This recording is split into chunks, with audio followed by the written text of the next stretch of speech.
বর্তমান দিনে কিন্তু কম বেশি সবাই আমরা স্মার্টফোন ব্যবহার করে থাকি। এই স্মার্টফোন থেকে যেমন আমরা প্রচুর সুবিধা পেয়ে থাকি, তেমনি এই স্মার্টফোনই কিন্তু আমাদের অসুবিধার কারণ হয়ে দাঁড়াতে পারে। তো কেন বলছি, এই স্মার্টফোন যদি কোনোভাবে একবার ট্র্যাক হয়ে যায় তাহলে কিন্তু আমাদের পার্সোনাল বলার কিছু থাকে না।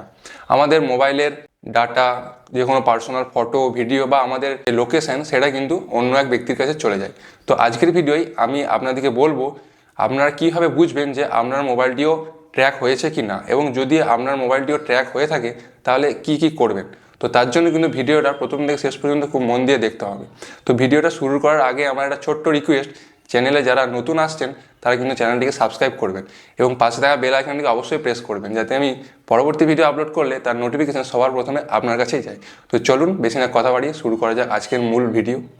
আপনার মোবাইল হ্যাক হয়েছে কি না সেটিকে বোঝার জন্য আপনাকে কিন্তু খেয়াল রাখতে হবে যে এই নোটিফিকেশান বারে যদি আপনার বারবার লোকেশন বা জিপিএস অপশানটি অন হয়, বা যদি গুগল থেকে ফাইন্ড মাই গুগল বা ফাইন্ড মাই লোকেশন থেকে যদি নোটিফাই করে, তাহলে কিন্তু আপনি বুঝবেন আপনার মোবাইলের কেউ লোকেশন ট্র্যাকিং করার চেষ্টা করছে।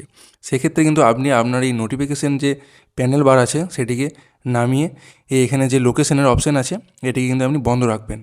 অনেক অ্যাপ্লিকেশান আছে যেগুলি কিন্তু ইউজ করতে গেলে আমাদেরকে লোকেশন বা জিপিএস অপশানটিকে অন করতে হয়, যেমন হচ্ছে গুগল ম্যাপ।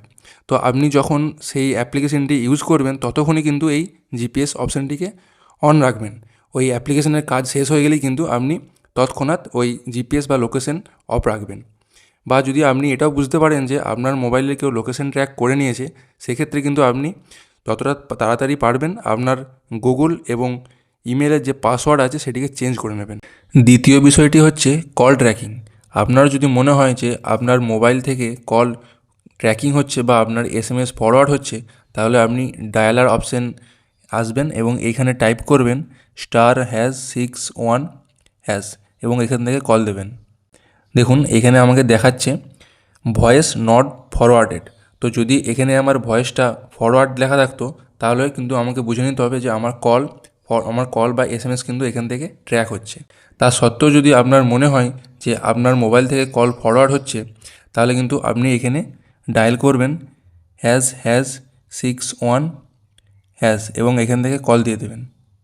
তাহলে কিন্তু আপনার মোবাইল থেকে সমস্ত কিছু ইরেজ হয়ে যাবে, মানে আপনার মোবাইল থেকে কিন্তু আর কল ফরওয়ার্ডিং হবে না। তো এই দেখুন এখানে আমাকে দেখাচ্ছে ইরেজ ওয়াজ সাকসেসফুল।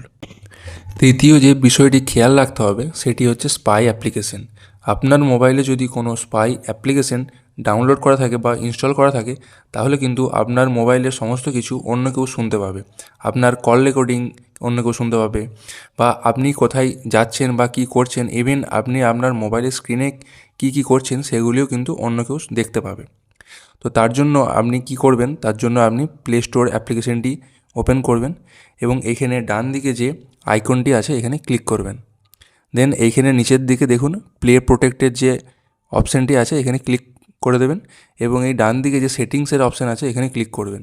এখানে ক্লিক করার পরে লক্ষ্য করবেন এই দুটি অপশান যদি আপনার চালু করা থাকে তাহলে তো খুবই ভালো, এবং এই দুটি অপশান যদি বন্ধ থাকে তাহলে এগুলিকে শীঘ্রই অন করে নেবেন।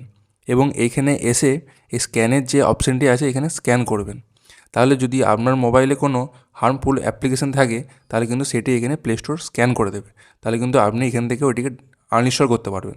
তো দেখতে পাচ্ছেন নো হার্মফুল অ্যাপস ফাউন্ড, এখানে আমাকে প্লে স্টোর দেখাচ্ছে, তার মানে আমার মোবাইলে কিন্তু কোনো হার্মফুল অ্যাপ্লিকেশান নেই। এরপরেও যদি আপনার মনে হয় যে আপনার মোবাইলটি আপনার অবর্তমানে ট্র্যাক করা হচ্ছে, তাহলে কিন্তু আপনাকে আপনার যে স্থানীয় থানা আছে সেখানে যেয়ে যোগাযোগ করতে হবে।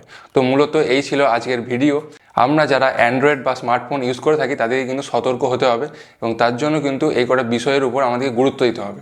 তো ভিডিও ভালো লাগলে অবশ্যই একটা লাইক করবেন, কমেন্ট করবেন। তো আজকের ভিডিও এই পর্যন্তই, দেখা হচ্ছে কালকে নতুন এক টপিকের সঙ্গে। Thank you.